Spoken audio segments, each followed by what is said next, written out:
Praise the lord. పరిశుద్ధ గ్రంథమైన Bible నుండి ఈరోజు ప్రశ్న: ఇస్కరియోతుకు బదులుగా శిష్యులలో ఎవరు చేర్చుకొనబడ్డారు? ఆప్షన్ ఏ అరిమతయియ యోసేపు, ఆప్షన్ బి నికోదేము, ఆప్షన్ సి మత్తీయ, ఆప్షన్ డి మత్తయి.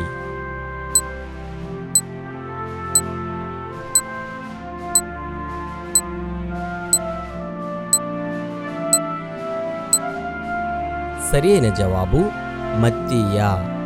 ఇట్లని ప్రార్థన చేసిరి: అందరి హృదయములను ఎరిగియున్న ప్రభువా, తన చోటికి పోవుటకు యూదా తప్పిపోయి పోగొట్టుకునిన ఈ పరిచర్యలోను అపోస్తులత్వములోను పాలు పొందుటకు వీరిద్దరిలో నీవు ఏర్పరచుకుని వాణ్ణి కనబరుచుమనిరి.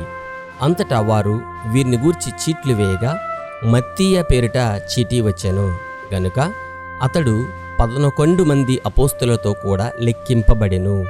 ఇది అపోస్తుల కార్యములు 24, 25, 26 వచనములలో వ్రాయబడి ఉన్నది. అపహాసకులను ఆయన అపహాసించును, దీనుని ఎడల ఆయన దయచూపును.